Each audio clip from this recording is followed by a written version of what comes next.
Hi everyone, it's Brandon, and I'm joined with Churro! Hey guys. Churro, every one of us has really cherished memories. My favorite Kingdom Hearts commercial from when I was a kid. You know, it would play the Simple and Clean song, and it'd be like right at the end, this really cool voiceover. You'll never know who you'll run into next. Kingdom Hearts for PlayStation 2. That to me is my childhood. I would always every time I would hear that song going, I would run to the TV just so I could watch the Kingdom Hearts commercial and hear that voiceover. Churro, was that Billy Zane?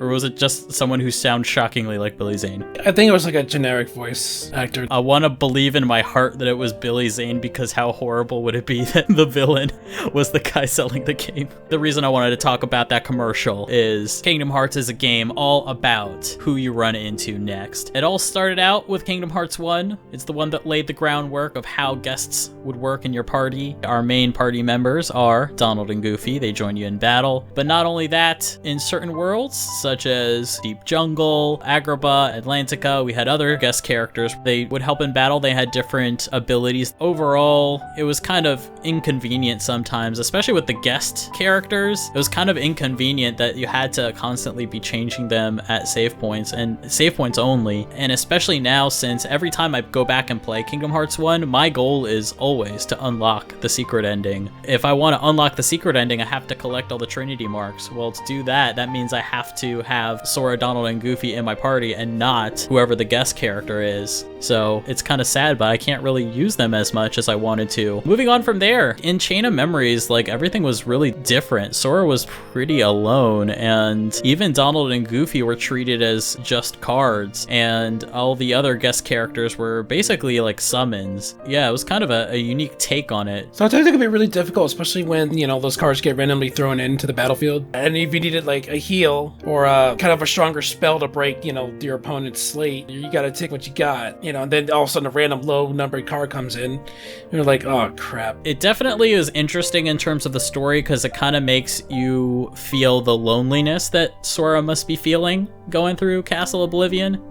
But in terms of implementation, yeah, you're right. It's kind of hard to deal with when Donald and Goofy are so random. But one kind of interesting thing is that another kind of support that you get is through support cards that are represented by several villains throughout the Kingdom Hearts series.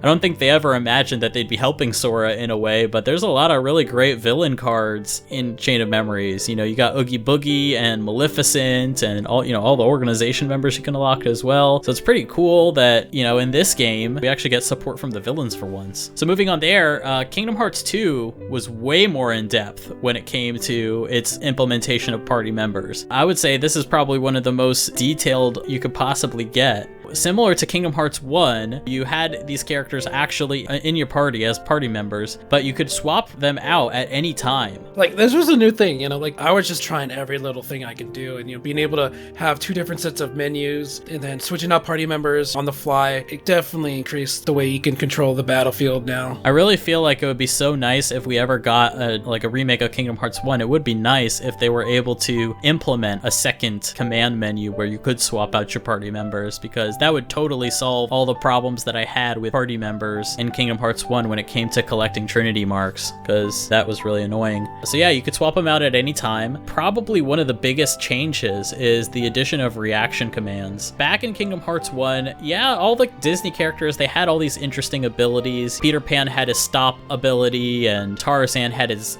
healing herb, and he could cast arrow on you as well. But they didn't have too many really distinctive abilities that were all that visually interesting. They were kind of similar to Donald and Goofy. But with the reaction commands, you actually got to do attacks with the Disney characters, and it kind of highlighted more of the fact that, hey, here I am in this Disney world, and I'm fighting with this Disney character, and here we are together in battle. They were cool and flashy, and definitely made the party members more useful, as in being able to use them more often. I think one of the biggest things Nomura learned from Kingdom Hearts 1 was that the party members weren't really be that useful. Yeah, for me, I really enjoyed them and felt they're so interesting to the experience. For me, it's just like in Kingdom Hearts 1, I barely noticed that they were there whenever I used them. But now that I was able to use them for reaction commands, made it so much more dynamic, and it felt like, yeah, honestly, I am with these characters. They are supporting me. So I definitely feel like the way we were shown these characters, finally, it felt like they were fighting with us, as opposed to just these random AI characters doing whatever they wanted.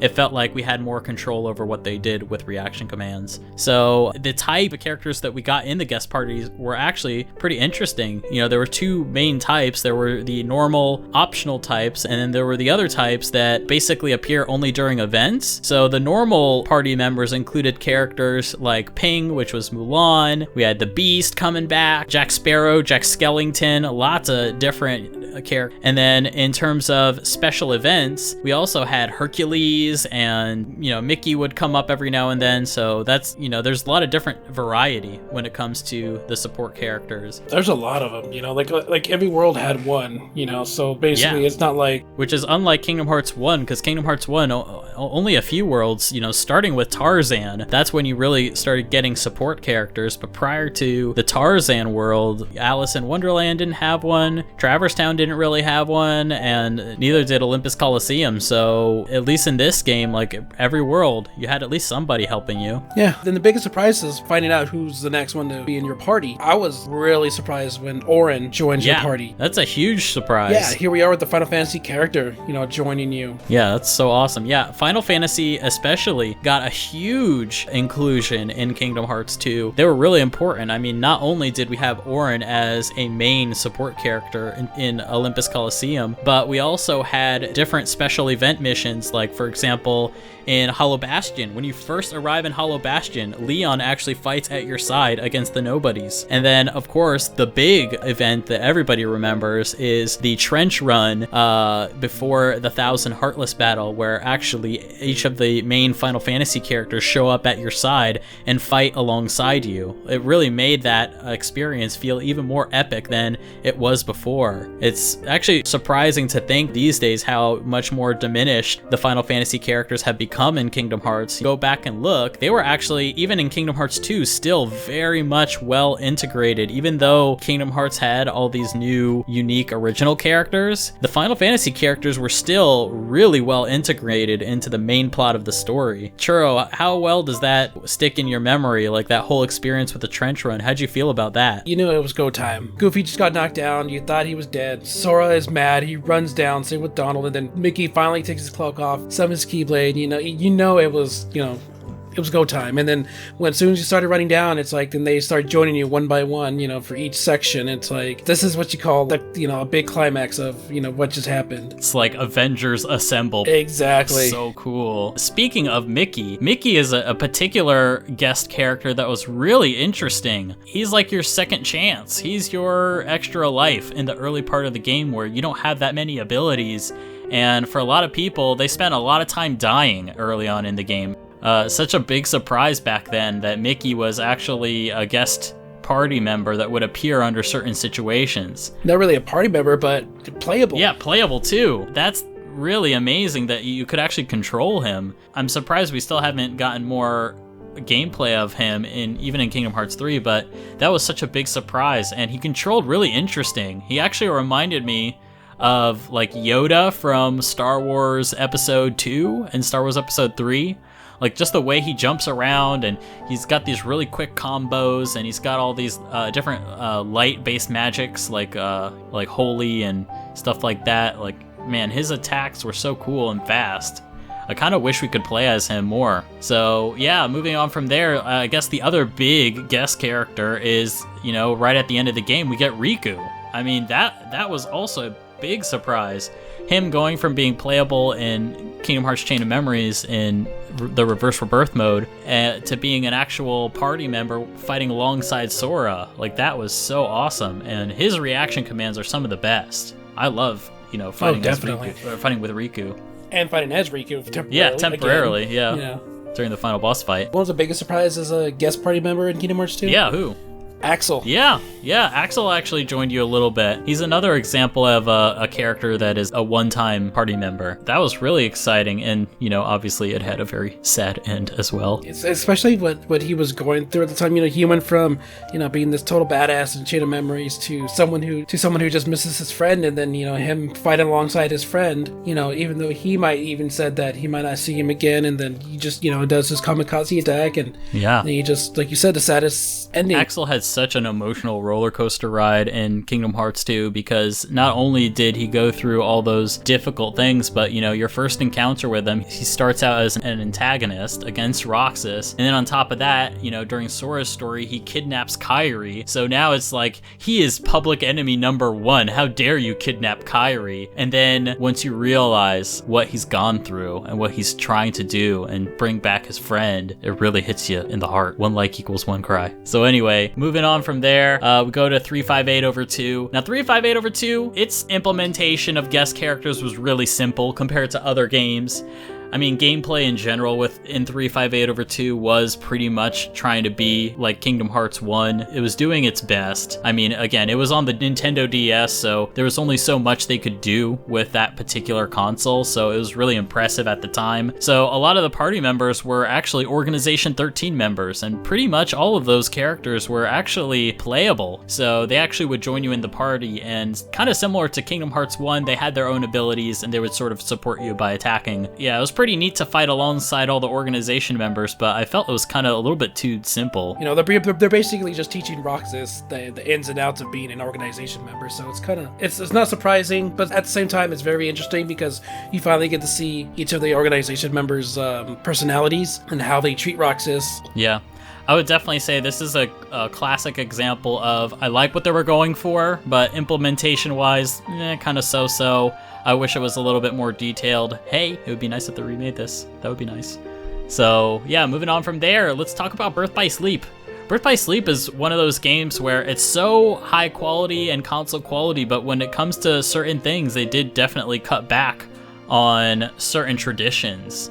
They definitely cut back on certain traditions that were sort of known for Kingdom Hearts, and one of those things they really cut back on was the idea of guest party members, because for most of this game, you're pretty much all by yourself. I think it was in service of the story, but overall, it also does feel kind of lonely when you play through this game. So yeah, basically, guest party members really only appear during special story moments, the most notable one being in Radiant Garden, where you have the big boss fight with Ven, Terra, and Aqua tag teaming on that Unversed. It reminds me of the Kingdom Hearts 2, where it's like that big climax. It's like, this is the first time, where all three stories converge at the same time, so you get that pumped up feeling of, fighting alongside, three friends that want to be Keyblade Masters, and this is like their, the first test to see how well they work with each other, Yeah, it's really cool. And it was great. It kind of made me want to see that more often. Like, wouldn't it be really cool if the whole final area in the Keyblade Graveyard, it would have been cool if we could actually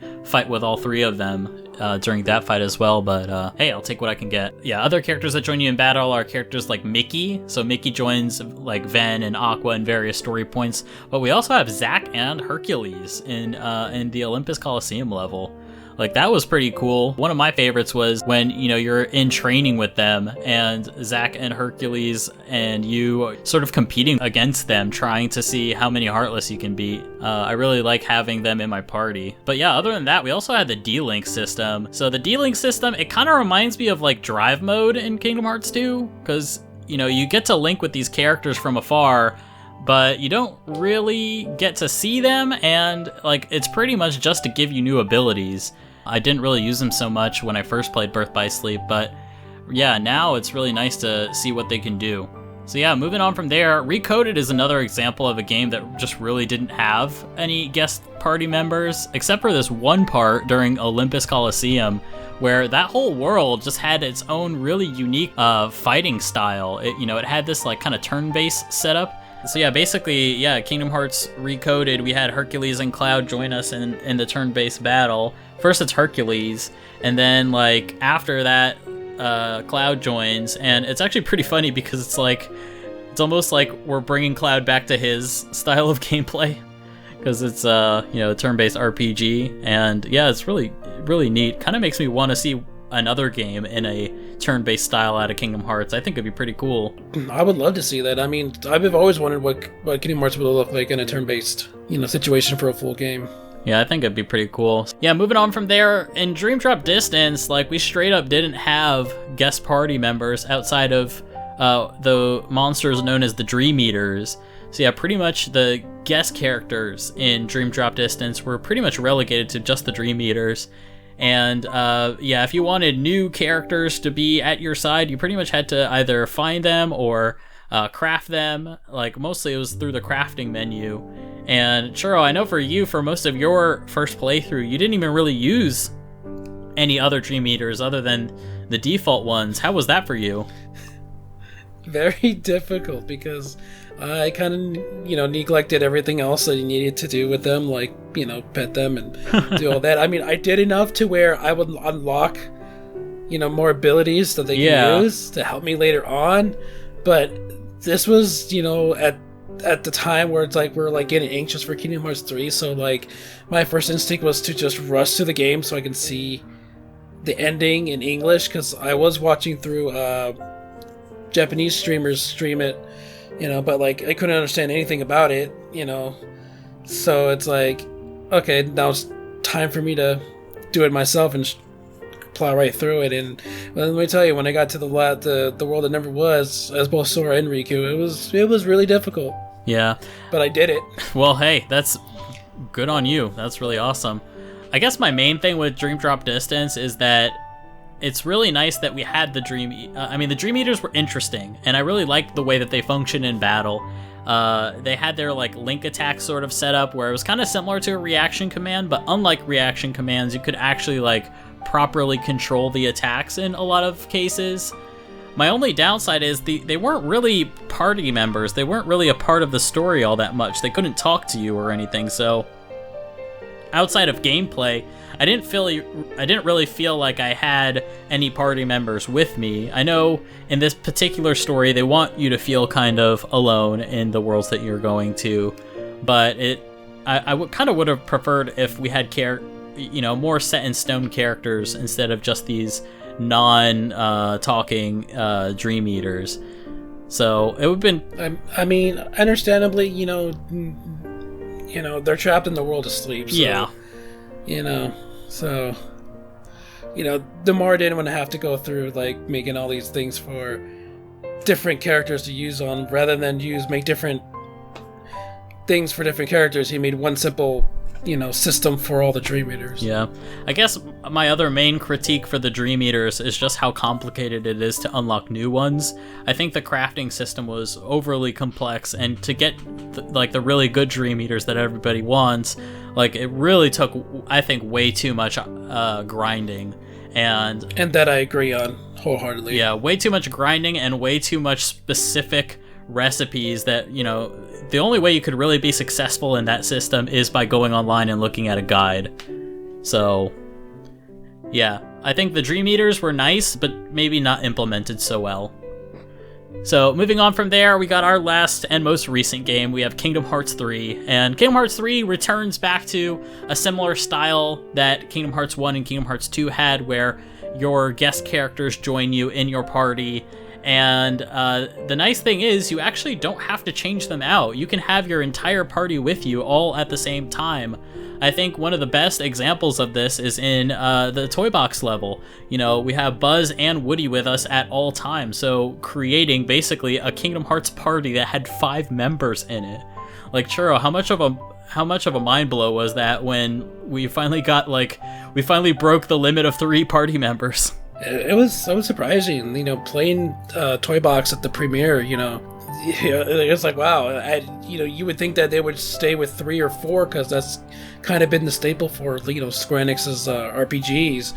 But now, they gave us total 5 there, and it was like, it worked so well. Churro, do you think we'll ever get a full 7 in our party, so we could finally have all 7 Warriors of Light with us together? With today's technology, I would say yeah, but will Nomura do it? Probably not. Yeah, we'll have to see. Only time will tell. But I kind of really want, if we ever have a crowd battle in the future, I want all my characters with me at the same time, and I want a big, massive fight with everybody together. Kind of reminds me of how the fighting with the Final Fantasy characters work back in Kingdom Hearts 2. It was really nice having all these Disney characters with us, but I kind of wish the Warriors of Light were a little bit more integrated in that way. What we did have instead, though, was the Skein of Severance, where we actually got to encounter several of our Warrior of Light friends, and we could fight alongside them. So we actually got Sora to fight alongside a lot of really interesting characters, you know, Aqua and Ven, and we also had Axel and Kairi. That's the first time she was ever a support character. Hey, it's a start. She wasn't that good, but man, she was there. One kind of interesting thing is that, so much like Kingdom Hearts 2, the party members do have reaction commands in Kingdom Hearts 3, but unlike Kingdom Hearts 2, and more like Kingdom Hearts Dream Drop Distance, you can actually control a lot of it, so it makes it feel more dynamic. Other than that, there's several characters that leave the party. You know, we got Rapunzel and Buzz that leave during various story segments, but other than that, I would say on the whole, it was kind of simple. I mean, their main addition was adding more numbers, but other than a few quality of life improvements, I didn't really see too much in Kingdom Hearts 3 that really surprised me. As I said in the Kingdom Hearts 1, you know, they were just there for, you know, just to be interactive with, you know, Sora and all that. Then Kingdom Hearts 2, Nomura, you know, refined them, they were able to do more, and now here we are, we're kind of like at the pinnacle of what, you know, party members can do, you know, on their own, and with Sora when they do, you know, the group attacks with them, you know, it's, you know, being able to control what they can do versus, you know, just person triangle and let it watching it go. You know, it's, I think Nomura finally, you know, achieved what he wanted to do with, you know, these party members. I felt overall the party members were really well done, and I think on paper, you know, in terms of features, they were really well improved, but I think in terms of implementation, there were a lot less events compared to Kingdom Hearts 2, where I felt like Kingdom Hearts 2 had a lot of interesting events where party members were involved.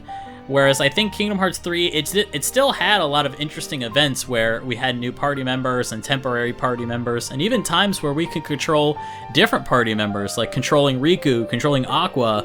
That was really cool, but I think it didn't quite live up to the standard that Kingdom Hearts 2 had set, but I can kind of forgive them because we got Kingdom Hearts 3 Remind coming, and that seems like it's going to add quite a lot when it comes to the guest party members and what you can do with them. Like, we even have Sora becoming a party member? What? Like, yeah, right. That to me is crazy. So we're actually going to support Riku for once. I mean, in Kingdom Hearts 3, there was the call Sora button, but in Kingdom Hearts 3 Remind, Sora's actually going to join Riku in battle, and we're going to be fighting as Riku with Sora as support. That's crazy to me. It is crazy. Not everybody ever expected Sora to be a support party member. So yeah, that's pretty much the entire evolution of how guest characters and party members were integrated into the Kingdom Hearts games. I would say overall, it's been pretty interesting to see how it's grown over the years, and overall, like, this is kind of a unique thing. Like, back in Kingdom Hearts 1's days, having party members with you in a 3D world in an action game, that wasn't an easy thing to do back then. So it's really interesting to see that this has been a part of Kingdom Hearts through the whole way, and while some games have it a little less than others, you know, pretty much every single game, there's certain ways that party members are implemented, and it's really interesting to see how guest characters are added in. I'm excited to see what happens in the future. Churro, what would you like to see in a future Kingdom Hearts game in terms of party members? Is there any particular party member that you would like to see join us, or is there any new features that you think you'd like to see in a future game? I know this probably won't happen, but I would love to control the Disney characters. That would be really awesome. Like, you know, you look at Final Fantasy VII Remake where you can control each of the party members, like, it kind of makes me jealous. I want to control those characters too. Yeah, be able to set, you know, different, I mean, you can set abilities, you know, in the menus, but like, I would love to see them, you know, be able to perform them myself while controlling them. Kind of neat to get some Disney characters, King Mickey, for example. Yeah. But only in very specific situations. But, you know, hopefully there comes a time where Disney can give Nomura more control over those type of characters. Apart from seeing Final Fantasy characters again, I would love to see the Avengers. Like, that would be such an awesome situation if Sora could basically join the Avengers in a big battle and have, you know, Iron Man and the Hulk and Captain America and all of them. The next Kingdom Hearts game is clearly going to go for a more realistic style. It may be finally the time for the Avengers to join in on the Kingdom Hearts action. And if not the Avengers, like, what about Guardians of the Galaxy? Like, they're so funny. I love them. Just no swearing. I don't think Disney will allow it for Kingdom Hearts. So yeah, I think that pretty much covers the discussion today. So I want to thank you guys for watching this far. Please let us know in the comments below which game you think had the best party members. And as always, if you guys like the video, please give the video a like and subscribe for more videos like this in the future. That's been us. Bye guys, thanks for tuning in. And I've been Brandon saying goodbye, and this has been a Kingdom Hearts Union production.